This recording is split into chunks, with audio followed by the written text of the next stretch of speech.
여러분 안녕하세요. 저는 얼마 전까지만 해도 정말 지옥 같은 시집살이를 겪었지만 드디어 재작년 합의이혼을 마친 40대 이혜경이라는 아줌마입니다. 오늘 사연은 40대라고 소개하신 이혜경 주부님의 사연글인데요. 썰라디오 사연글 바로 시작하겠습니다. 저는 20살 나이에 실수로 아이가 생겨 결혼을 하게 되었어요. 그게 얼마나 잘못된 과정인지 몰랐는데 살다 보니 알게 되더군요. 갑자기 굴러들어온 바위를 보듯 시댁에선 나를 보는 눈빛들이 곱지 않았어요. 그나마 다행인 건 남편한테 누나인 시누이가 하나 있었는데 외국 생활 중이라 결혼식 때도 만난 적이 없다는 거였죠. 시부모도 저를 못 잡아먹어서 안달인데 시누이까지 있었으면 정말 견디기 힘들었을 겁니다. 시댁 식구들은 번번이 친정을 무시했는데요. 친정 살림살이가 넉넉하지 못해서 더 떵떵거리며 저를 괴롭혔어요. 저는 친정에서 이 사실을 알면 속상할까봐 어디 티내지도 못하고 혼자 끙끙 앓기만 했죠. 종종 친정에서 연락이 오면 거짓말로 편하게 잘 지내고 있다고 다들 식구처럼 잘해준다고만 했어요. 남편이란 놈도 처음엔 안 그랬는데 제 배가 남산만해지니까 한순간의 실수로 지 인생 망했다고 꼴보기 싫으니까 방에 좀 들어가 있으라고 저를 구박하기 시작하더군요. 그땐 정말 기댈 곳 하나 없는 시댁에서 많이 힘들었습니다. 직설적으로 날아오는 상처가 처음이기도 해서 극복할 힘을 전혀 몰랐을 때였어요. 그리고 확실히 세탁소와는 저희 친정에 비해 시댁이 잘 사는 게 맞아요. 시부는 군부대로 식재료를 보내는 일에서 과장직을 맡고 있었는데 그게 연봉이 좀 높다고 하더라고요. 그래서 시누이는 외국으로 학교를 보냈고 남편도 한국에서 좋은 대학을 다녔거든요. 이것에 비하면 저는 고졸의 알바생의 혼전 임신에 정말 보잘것없는 사람이었네요. 남편도 남편이지만 특히나 저를 직접적으로 힘들게 했던 건 시모였는데요. 시모는 일을 하는 사람이 아니라서 낮이면 남편과 시부는 직장을 가서 없고 시모와 둘만 집에서 보내야 해서 부딪히는 일이 많았습니다. 일방적으로 당했다고 봐야겠죠. 시모는 제가 대학도 못 가고 직장도 없고 해서 입버릇처럼 출처모를 집에서 나오네 취급을 했어요. 친정부모가 다른 지역에 있어서 더 마주할 일 없으니 친정까지도 제 앞에서 대놓고 까더라고요. 내가 너만 보면 속이 터진다. 여자애가 피임할 줄도 모르고 학교에서 그런 거 안 배웠니? 아니면 작정하고 우리 아들 발목 잡고 싶어서 숨긴 거야? 진작 말했으면 애 지웠을 거 아니야.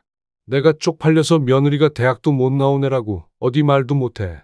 아이고 내 팔자야, 말년 다 돼서 이게 무슨 불운인지 모르겠다. 이렇게 며느리 복이 없는 줄 알았으면 어디 부적이라도 살 걸 그랬어.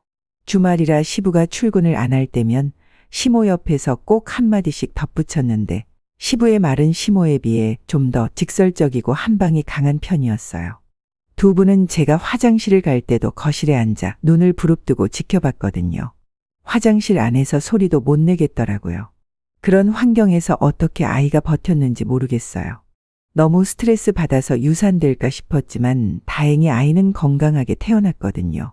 정말 사랑스러운 아들이었어요. 태어난 아들에게 엄마의 비참한 꼴을 보이고 싶진 않았는데 저는 예나후나 식사 자리에서도 시댁과 겸상을 하지 못했습니다. 어딜 왔니? 저기 청소 덜 됐더라. 거실에 먼지구덩이가 한가득이야. 저거 먼저 닦고 와서 먹으렴.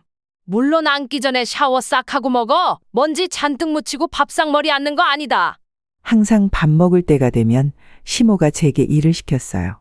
저는 그 의도가 무엇인 줄 알지만 눈치 없는 척하며 고분고분 행동했죠. 시댁 식구들이 식사가 끝날 때까지 돌아가지 않기도 했어요.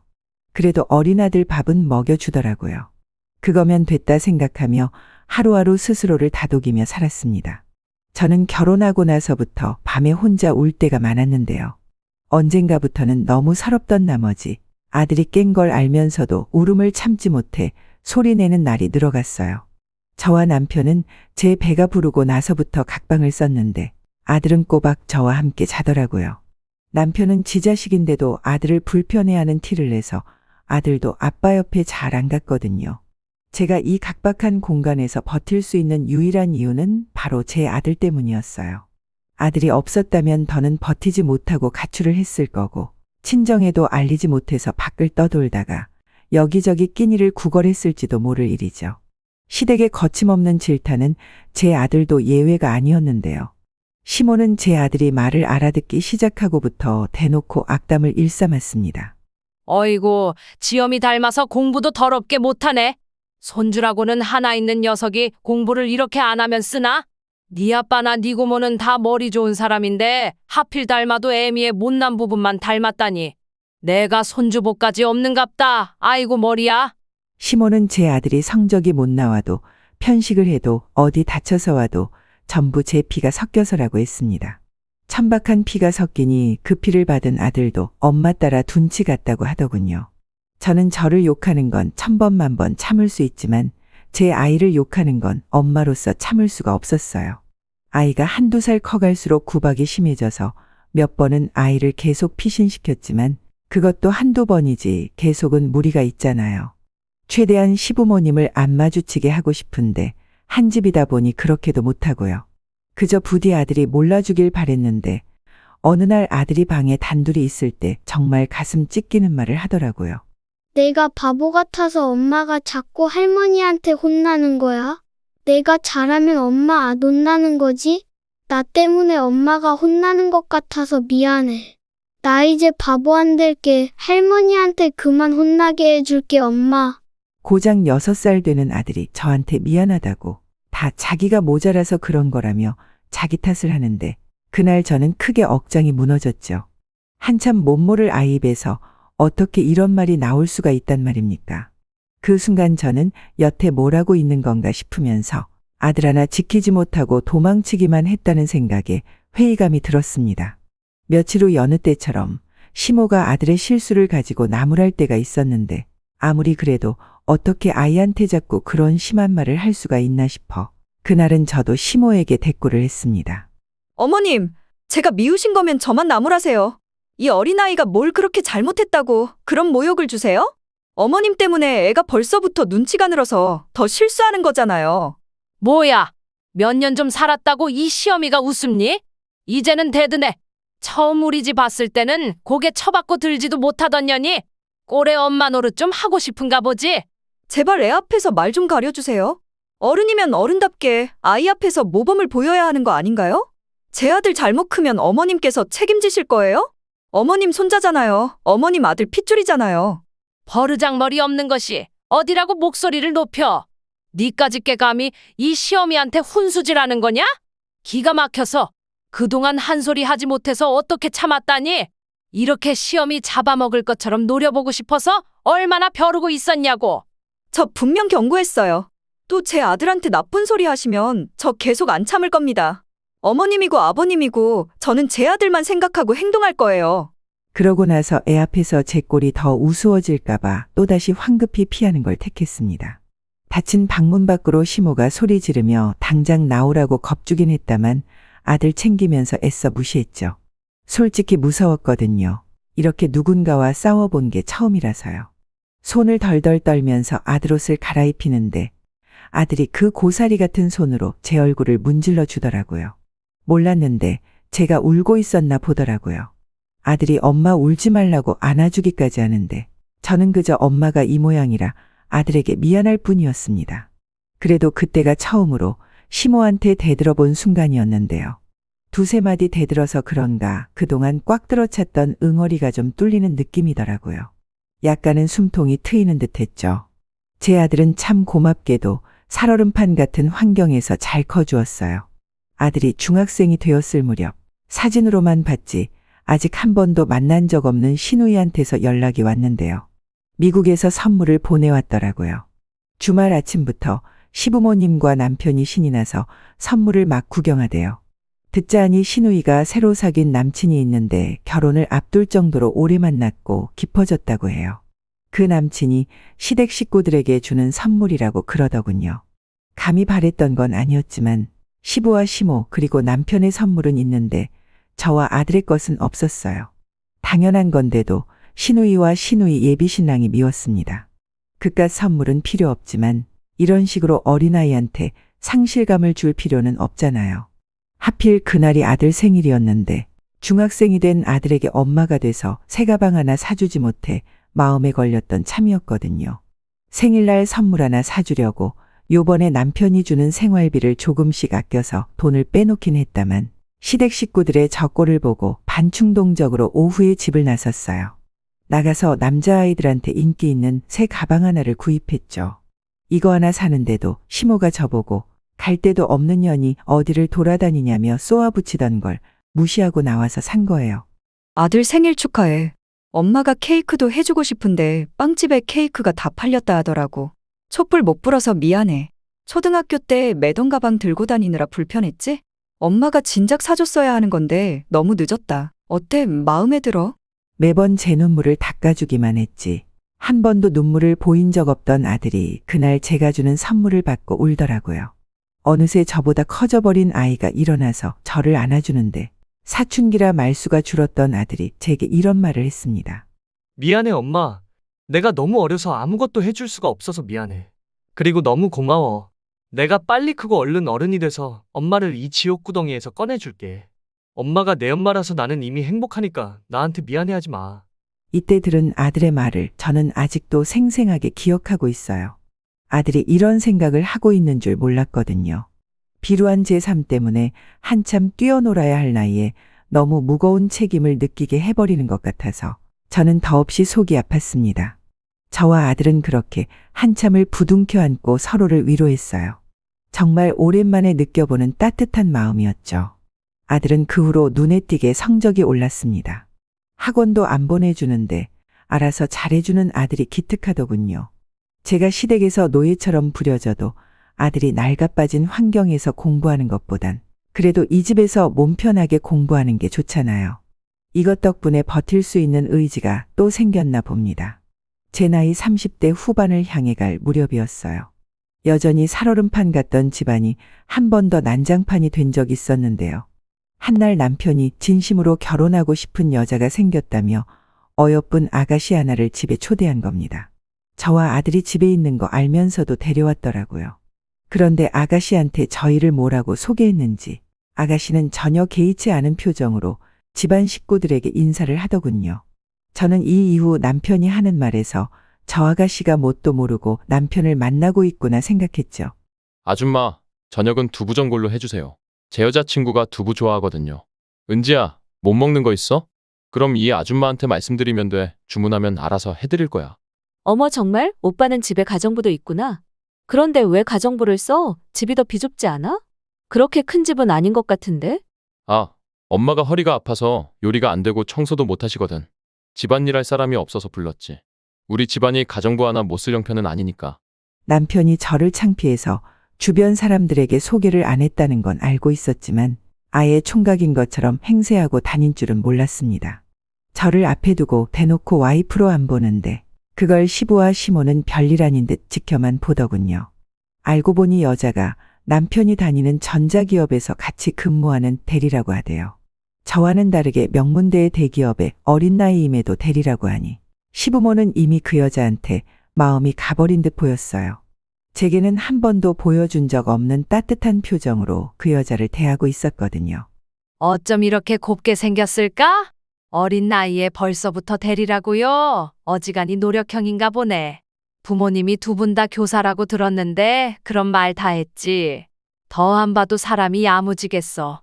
시집살이도 남편의 개무시도 다 참겠는데 이건 좀 고비더라고요. 무엇보다 아들도 함께 있는 자리였어요. 아들이 저와 같이 밥 먹고 싶어서 야자를 빼고 막 하교한 참이었거든요. 그래도 아들이 대학 가기까지 이 집에서 쫓겨날 수는 없기에 꼭 참았습니다. 제가 상처를 받을수록 마찬가지로 아들도 상처받고 있다는 걸 안 후부터는 웬만해선 아들 앞에서 이런 못난 꼴 안 보이려고 엄청 노력하고 있습니다. 좀 지내다 보니 시부모랑 남편 눈에 안 띄고 지내는 법을 나름 터득해 갔는데 결국 또 아들에게 상처를 준 셈이었죠. 그때였어요. 제가 아들의 눈치를 보면서도 아무 말 못하고 있는데 아들이 들고 있던 문제집을 냅다 던져버리는 겁니다. 그 문제집이 잘못 나갔다면 남편의 발등에 찍힐 뻔한 위치였어요. 지금 엄마 앞에 두고 뭐 하는 거예요?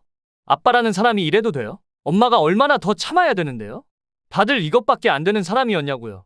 집 구성이 구정물투성인 건 알았지만 상식도 개념도 말아먹은 줄은 몰랐네요. 저 자식이 뭐라는 거야 지금? 버릇없게 어디서 행패야? 사춘기라고 시위하는 거야? 속옷바람으로 쫓겨나고 싶어? 지금 손님 온 거 안 보여? 당장 방에 들어가. 오빠, 저 애는 누구예요? 혹시 저 아이가 오빠 조카라는 친구?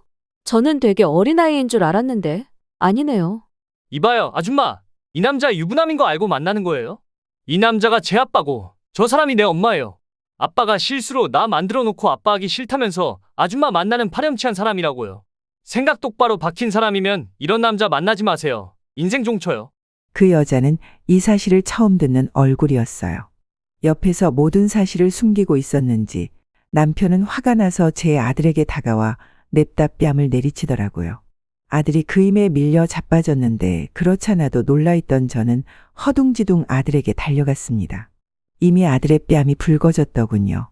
심지어 남편이 끼고 있던 반지에 긁혀서 생채기까지 난 겁니다.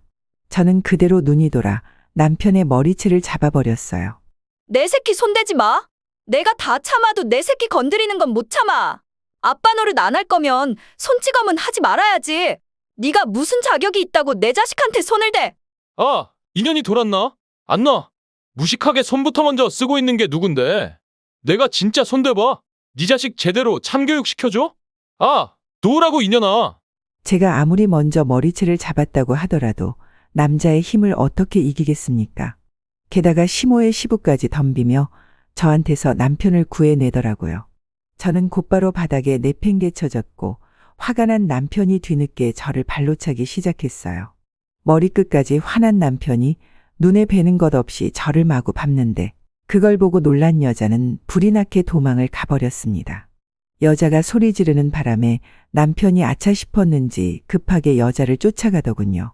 아들이 저를 감싸 안으며 상태를 살펴주는데 남겨진 우리에게 이제는 시부와 시모가 호통치기 시작했어요. 이래서 못 배워먹은 놈들은 상종을 하면 안 되는 거였는데 진작에 애를 지워야 했어. 유산을 시키던지 해서 우리 아들 발목 못 잡게 했어야 했다고. 어쩌자고 이런 썩은 족쇄에 걸려서는. 새끼나 어미나 어쩜 이렇게 똑같은지 모르겠네. 아이고 속 터져. 그렇게 아끼는 네 새끼 데리고 당장 우리 집에서 나가. 나가서 길바닥에 나앉든 구걸을 하든 알아서 하고 당장 내 눈앞에서 꺼져. 더러운 것들이 집에 드니까 집안 꼴이 이 모양이지. 시부가 아들 품에서 저를 잡아 끌며 현관 밖으로 내쫓으려는데 그걸 아들이 쫓아와서 말렸어요. 뭐 하시는 거예요? 우리 엄마한테서 그 더러운 손 치우세요. 할아버지가 무슨 자격으로 우리 엄마를 만져요? 그래요. 이딴 집 냄새나서 살기 싫으니까 나갈래요. 비키라고요. 아들의 힘에 밀려난 시부는 다 늙은 몸이라 힘 한 번 못 써보고 바닥을 굴렀습니다. 시모가 놀라서 시부를 부축했는데요. 동네방네 들릴 정도로 어린 놈의 새끼가 지 할애비 죽인다고 막 악을 쓰더군요. 저는 아들의 부축을 받고 그대로 시댁을 나오게 되었어요. 저와 아들의 꼬라지를 보면 가출보다는 쫓겨난 게 더 어울리는 사정이었죠. 저 혼자 쫓겨난 거라면 어디 골목 구석에 가서 하룻밤 보내면 되겠다만 아들이 있는 상황에서 그럴 수는 없었어요. 아들마저 저처럼 비루한 삶을 살게 할 수는 없잖아요. 그래서 어쩔 수 없이 친정에 연락하게 되었는데 10여 년 만에 제 사정을 처음 고백하는 순간이었죠. 집을 나왔다는 제 사정을 듣고 놀란 친정은 새벽임에도 그 먼 거리를 달려서 저와 아들을 데리러 왔습니다. 왜 여태 말 안 했어?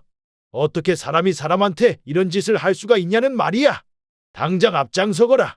내가 오늘 가서 사돈 같지도 않은 그 시궁창 집안 다 때려 부실 테니까. 어휴, 이 어린 것을 때릴 데가 어디 있다고. 우리 새끼 얼굴 흉진 것 좀 봐. 아니, 아빠라는 사람이 어떻게 지 아이 뺨을 쳐? 하렘이 하렘이 되는 사람은 또 이걸 지켜만 봐. 무슨 그런 집안이 다 있다니. 우리 손자 얼마나 놀랐겠어. 친정부모는 저와 아들의 몰골을 보고 많이 화가 나서 시댁을 알려주지 않으면 경찰을 통해서라도 찾아낼 심산이었어요. 친정부모님의 재촉에도 제가 머뭇거리고만 있자 아들이 대신 나서서 시댁 주소를 알려주는 겁니다. 일이 커지는 게 걱정되어 말해주길 망설였던 건데 불안한 눈으로 아들을 바라봤더니 아들이 그냥 손을 꼭 잡아주더군요. 그런데 하필 가는 길에 친오빠한테 전화가 오더라고요. 시차가 달라서 친오빠는 한국이 새벽인 줄 알아서 전화를 안 하는데요. 급한 일인가 싶어서 엄마가 전화를 받았어요. 어머, 한국 왔다고? 이렇게 갑자기? 그래, 결혼할 여자가 있다고 했지? 근데 아들, 우리가 지금 집에 없어. 애경이 시댁에 급하게 가는 중이다. 글쎄 그 집에서 내 딸 몰골을 거지꼴로 만들어 놨잖니. 내 귀한 손자 뺨까지 때리면서 꺼지라고 했다더라. 뭐라고요? 그게 무슨 말이에요? 애경이 다쳤어요? 저번 달까지만 해도 그런 말 없었는데. 지금 애경이랑 같이 있는 거예요? 시간이 몇 시인데 이 시간에 사람을 밖에 내보낸다니요? 애경이 이 미련한 것이 시댁에서 종살이 하면서도 말을 안 했더라고. 혼자 끙끙 앓기만 하고 10년 넘게 굴려지며 살았다는 거야. 너 애경이 성격 알잖아. 어디 말썽 한번 부린 적 없는 애라는 거. 자기네들이 뭔데 내 딸한테 함부로 욕하고 손찌검을 한다니. 애경이 이 녀석을 정말. 그래서 어디에요? 지금 갈게요. 그 집 주소 좀 보내주세요. 저도 들은 이상 가만 못 있어요. 거기 가서 뵐게요, 엄마. 친오빠가 10여 년 만에 한국을 돌아왔는데 결혼 준비를 하기 위해서라고 했어요. 결혼할 여자도 한국 여자라고 했고요. 기쁜 소식으로 돌아온 오빠에게 여동생이란 작자가 이런 못난 꼴로 맞이해서 그것도 미안했습니다. 친오빠가 저를 얼마나 걱정하고 있을지, 저 때문에 얼마나 화가 났을지 저는 알거든요. 어릴 때 친오빠는 제가 친구한테 빌려준 볼펜을 못 받고 있을 때 직접 나서서 그 친구를 참교육시키는 사람이었어요. 늘 저를 과하게 아껴주고 든든한 뒷배가 되어준 사람이라는 말이죠. 제2의 아빠와도 같은 사람인데 제가 시댁에서 처맞고 살았다는 소리를 듣고 얼마나 눈이 돌았을지가 보였어요. 이때는 오히려 시댁이 걱정되었네요. 상대적으로 가까웠던 우리가 먼저 시댁에 도착했고 엄마가 나서서 무작위로 초인종을 눌렀습니다. 한참 반응 없던 대문이 열리고 남편이 짜증 가득한 얼굴로 나오는데 아빠가 그대로 머리채를 잡고서 집 안으로 밀고 들어갔습니다.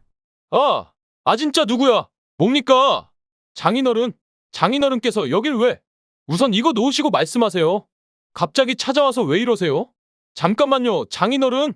그래, 이 자식아, 내가 네 장인어른이다. 감히 내 딸을 쥐잡듯 잡으면서 부려먹었겠다. 내 딸이 당한 상처만큼 너도 오늘 처맞을 줄 알아. 나 오늘 네 뼈 하나 부러뜨리기 전까지 집에 안 간다. 거실에서 대판 소란이 나니 방 안에 있던 시부모도 자다 일어나 놀라서 튀어나오더군요. 어머머, 사돈어른 아니세요? 연락도 없이 왜 오셨어요? 근데 지금 뭐 하시는 겁니까? 남의 귀한 자식을 왜 그렇게 쥐어뜯어요? 다짜고짜 야밤에 찾아와서 놓으세요 좀. 이 자식 귀한 건 알고 내 자식 귀한 건 왜 몰랐다니. 이 어편내야. 너 우리 딸 어떻게 손댔어? 이렇게 손댔니? 이렇게 잡고 흔들었어? 10년 넘게 이런 식으로 우리 딸 가슴에 대못 박은 거야?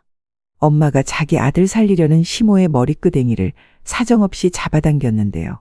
평소 탈모가 있던 시모의 머리카락이 후두둑 빠지는 거 아니겠어요? 어머머, 내 머리카락? 이봐요, 안사돈. 도대체 이게 무슨 행패란 말입니까? 내 머리카락 어떡해? 내가 여기에 돈을 얼마나 들이고 있었는데, 시모가 소리 지르며 절망하는데 엄마는 아랑곳 않고 또 시모의 머리끄댕이를 잡으려 했어요. 그러자 시부가 다급히 말리더라고요. 엄마도 여자인데 시부는 완전 제압하는 식으로 엄마를 떼어냈습니다. 안사돈 그만 못해요? 경찰에 신고하기 전에 당장 나가요. 이 야밤에 이게 무슨 짓입니까? 식구끼리도 주거침입죄 성립되는 거 몰라요? 이런 식이면 저희도 더 이상 사돈 대우 못 해드려요. 엄마가 시부한테 힘을 못 쓰고 있자 우리 아들이 나서서 엄마한테 힘쓰는 시부를 떼어냈어요. 시부는 그런 손자에게 네가 벌인 짓이냐고 고래고래 호통치더군요. 그때 도어락 비밀번호를 치고 누가 들어왔는데요. 응? 이 집에 더 들어올 사람이 없다 싶었는데 친오빠랑 웬 여자가 같이 등장하는 겁니다. 정말 오랜만에 보는 친오빠였지만 마냥 반길 수 없는 상황이었어요. 그런데 친오빠가 어떻게 시댁집 도어락을 열고 들어올 수가 있지? 생각하던 와중이었죠.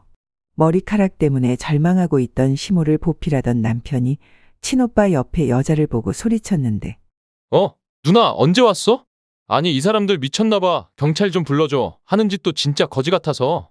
내가 말해줬지. 실수로 이런 거지 같은 여자를 집에 들였다고. 아니나 다를까 집안이 전체로 다 돌았어. 누나? 남편이 소리치는 바람에 친정도 시댁도 전부 친오빠를 돌아봤고 친오빠 옆에 있는 여자는 다름 아닌 신우이였습니다. 그러니까 우리 친오빠가 미국에서 만나 결혼까지 마음먹은 여자가 바로 신우이라는 거죠. 아들아, 이 사람들 좀 봐라. 이 사람들이 내 딸이랑 손주를 이렇게 만들어 놨다. 어떻게 이럴 수가 있다니? 내가 이런 집구석인 줄도 모르고. 우리 애경이가 얼마나 아팠겠니? 엄마가 친오빠한테 달려가면서 우리들의 다툼은 잠시 종결났고 모두가 상황 파악에 들어갔습니다. 그 잠깐은 친오빠한테 하소연하는 엄마 말고는 모두가 조용했죠. 놀란 건 우리도 마찬가지였으나 겹사돈이 될 뻔한 친오빠와 신우이도 서로 많이 놀란 것 같더라고요. 말도 안 돼. 자기, 나한테 거지 같은 올케가 들어왔다는 게 내 동생을 말한 거였어? 미국에서 내내 자기 남동생이 올케 때문에 인생 망했다고 하소연한다 그랬잖아. 어디 미국에 버려놓고 올 데 없냐고 물었었잖아. 아니야, 내가 자기 동생한테 왜 거지 같다고 해. 그러니까 지금 내 올케가 당신 여동생이라는 거야? 그 10살 터울이라던 귀여운 여동생? 어떻게 이런 일이 있을 수가 있어? 자기 분명 그랬어. 한두 번도 아니고 거의 틈날 때마다 올케 얘기했다고. 남동생이 사고 쳐서 결혼했는데 올케랑 그 집안이 산거지라고 욕했었잖아. 나 덕분에 자기 부모님이 올케 때문에 속 썩은 거 위로받겠다면서 결혼 결심해줘서 고맙다고 그랬잖아. 나는 오빠 동생인 줄 모르고 그러니까 그게 야, 너는 올케가 이런 사람인지 왜 말 안 했어? 올케 집안이 무슨 거지 같은 집안이야? 우리 집보다 훨씬 재산 많다고. 멍청한 게 진짜 제대로 알아보지도 않고. 무슨 소리야? 돈이라곤 쥐뿔도 없는 거 맞아. 내가 10년을 넘게 지내면서 봤는데 집에 돈이 있었으면 제가 구박받고 살았겠어? 신우이랑 남편이 하는 말을 듣고 친오빠는 더 머리끝까지 화가 났어요. 그대로 둘을 무시하고 엉망이 되어 있는 저를 챙기기 바빴죠. 그리고는 신우이랑 이야기하면서 어안이 벙벙해져 있는 남편에게 다가가 냅다 주먹을 날리는 겁니다. 전부 무방비한 상태였던지라 남편은 그대로 두세 대는 더 맞았습니다. 그러자 뒤늦게 신우이가 와서 친오빠를 급히 말렸는데요. 오빠, 진정해. 일단 우리 말로 하자, 응? 내가 다 설명할게. 우리 사이에 오해가 있었던 것 같아. 나도 몰랐고 우리 집안도 오빠를 몰라서 그랬어. 앉아서 대화로 풀어보자. 나도 너 많이 사랑했거든? 근데 우리 가족보다 우선순위는 아니야. 그리고 듣자 하니 너 내 재력 때문에 만나는 거였어? 내 동생이 돈이 없어서 이 괴롭힘을 당해도 똑같이 무시했던 거야? 아니야, 나 오빠 사랑해서 결혼하려는 거야. 어떻게 사람이 돈만 보고 5년을 넘게 사귀겠어. 그런데 올케 사정은 정말 몰랐어. 나는 우리 엄마 아빠가 이 정도로 못 살게 굴었는지도 모르고 있었어. 정말로. 더 이상 변명으로밖에 안 들리네. 며칠 생각할 시간 좀 가지자. 네 얼굴만 보면 이 구역질 나는 집안 사람들 얼굴이 떠올라서 못 만나겠다. 그만 갈게. 내가 연락할 때까지는 전화하지 마. 친오빠는 저와 가족들을 데리고 이대로 집을 나가려고 했습니다. 그런데 신우이가 심할 정도로 집착하며 친오빠한테 매달리는 거 아니겠어요. 처음에는 오래 만난 사이라서 남이 될까봐 겁에 질려 그러는 줄 알았어요. 그런데 다 친오빠 재력 때문이더군요. 저는 시댁살이 하느라 몰랐는데 알고 보니 우리 오빠가 미국의 보험계리사 자격증이 있는데 그 자격증이 국내에 10명 내외로만 가지고 있을 만큼 대단한 거라고 하더라고요. 친오빠가 다니는 미국 회사에선 한국 보험사가 딱 2명 있는데요. 그 회사가 좀 잘 나간답니다. 미국 현지인들도 들어가기 쉽지 않다네요. 친오빠는 거기서 연봉으로 세후 10억을 받고 있었대요. 심지어 반 이상을 친정에다가 보내주고 있었는데 친정 부모님은 아들 돈이라서 함부로 못 쓰고 있었다는 겁니다. 친오빠가 그 회사에 들어간 직후부터 친정으로 용돈을 보냈다고 하니 그럼 적어도 10년 가까이는 됐다는 건데 얼추 계산을 해도 80억 현금이 친정 부모님 통장에 꽂혀 있는 거였어요. 저희 친정이 40년째 세탁소를 하고 있거든요. 벌이가 대단히 많지는 않다만 그래도 그 벌이로 저와 친오빠를 키울 만큼은 된 형편이었어요. 시댁에서 하도 무시를 해서 그렇지 동네 세탁소 치고 나쁘지 않은 벌이었습니다. 또 친정 부모님이 워낙 알뜰해서 돈을 허투루 쓰지 않는데 매달 적금까지 했으니 대략 90억이 그냥 뜬 돈으로 있는 셈이었죠. 당연히 부동산 재산은 빼고 말씀드린 겁니다. 친오빠가 친정으로 돈을 보내주고 있는지 몰라서 저 또한 저희 집 재산을 모르고 있는 실정이었거든요. 저도 시댁과 마찬가지로 좀 놀랐답니다. 신우이는 매정하게 돌아서는 친오빠를 더 붙잡으며 시댁 사람들한테 고래고래 소리치기 시작했어요. 빨리 와서 무릎 꿇고 빌어 다들. 엄마 아빠 지금 어떤 사위를 놓치게 생겼는지 알아? 이 사람이 얼마나 대단한 남자인지 아냐고. 우리 집 수준에 이런 남자 만날 수 있을 거라고 생각해? 내 수준에 이런 사위 다시는 있을 것 같냐고. 부모가 돼서 왜 딸 앞길을 막아? 왜 내 인생 망가뜨려? 당장 잘못했다고 빌라고. 신우이가 굉장히 한성깔 하는지 시댁들이 다들 아무 말도 안 하고 벙쪄 있더라고요. 그때 친오빠한테 얻어맞은 남편이 먼저 상황을 파악하고 급히 제게 다가와 손을 붙잡았습니다. 남편 손 결혼식 때 잡아보고 처음 잡아보는 거였어요. 당신한테 오빠가 있었어? 왜 말 안 했어? 나는 그런 줄도 모르고. 미안해, 여보. 진작 말했으면 내가 여보한테 더 잘했지. 그동안 내가 심했지? 진심으로 사과할게. 못 배운 사람이라고 천박하다 욕할 때는 언제고, 이제 와서 이러는 건 너무 속보이지 않아? 내 아들한테 손대고 바람피고, 나 사람 취급 안 할 때가 불과 어제야. 당신이 어제까지만 해도 나를 개 취급했다고. 바람을 폈어? 이 썩을 놈이 심지어 바람까지 폈다고? 야, 그 여자 어디 있어? 그 여자도 당장 데려와. 소송 때려서 빨간 줄 그어줄 테니까 당장 연락해. 아닙니다, 장인어른. 정말 죄송합니다. 저는 몰랐어요. 장인어른, 장모님께서 이런 대단한 자녀를 두신 줄도 모르고 잘못했습니다. 이렇게 빌게요. 한 번만 용서해 주시면 안 될까요? 이제부터 지극정성으로 따님 모실게요. 구질구질하게 이러지 마. 집안 재력이 어떤지 알면 잘하고, 모르면 막대해도 되는 거니? 그래, 네 말대로 합의 이혼하자. 네가 그렇게 주구장창 노래 불렀던 합의 이혼 해줄게. 그리고 오빠, 절대 이 집이랑 엮이지 마. 돈에 미친 사람들이야. 친오빠가 저를 정말 많이 아낀다고 했잖아요. 그래서 친오빠는 늘상 부모님보다 제 말에 더 끔뻑 넘어가는 사람이었어요. 그래, 네가 아니라고 하면 아닌 거야. 애경이 너 말대로 할 테니까 너도 더는 걱정 마. 이 사람들이랑 다시는 엮이지 않게 해줄게. 오빠 이제 한국에서 일할 거거든. 스카웃 받은 거라. 연봉 협상에서 미국 회사에서 받던 것보다 높아. 너랑 우리 조카 내가 책임지고 더는 힘들지 않게 해줄게. 신우이와 관계를 잠시 보류하며 생각해 본다던 친오빠는 곧바로 이 자리에서 신우이와의 관계를 끝내버렸어요. 한순간에 의견을 탈바꿈하며 종결을 선언해버리니 신우이 눈이 헷가닥 돌아버리는 겁니다. 더 안달나서 친오빠를 잡고 늘어지는 걸 이제 저를 잡고 애걸하기 시작하더라고요. 내가 이렇게 빌게 옳게. 나 옳게 오빠 없이 못 살아. 옳게랑 나랑 얼굴 한 번 안 본 사이잖아. 초면이나 다름없는데 어떻게 이리 매정할 수가 있어? 우리 엄마 아빠랑 동생이 괴롭힌 거지. 나는 옳게한테 잘못한 거 없잖아. 똑같이 천박한 핏줄이잖아요. 아가씨나 저 인간이나 시부모님 핏줄 받은 건 똑같은데 뭐 얼마나 다를까요? 그리고 그 피를 물려받은 제 아들이 당신들 때문에 엇나갈까 걱정 많이 했거든요. 다행히 시어머니 말대로 제 아들은 제 피만 가득 받았나 보더라고요. 똑부러지게 자라주는 것 보면. 저희는 그대로 시댁 식구를 외면한 채 나와버렸습니다. 시부모님은 차마 지네들 체면곡이지 못해서 자식들한테 원망만 듣고 있더라고요. 자기 자식들한테 질타받는 시부모님을 보는데 그것만큼 큰 벌이 있을까 싶었어요. 제가 이혼하러 갈 때도 친오빠는 연차를 내면서까지 동행해 주었거든요. 마음 약한 제가 또 시댁에 휘둘릴까 걱정되었던 거죠.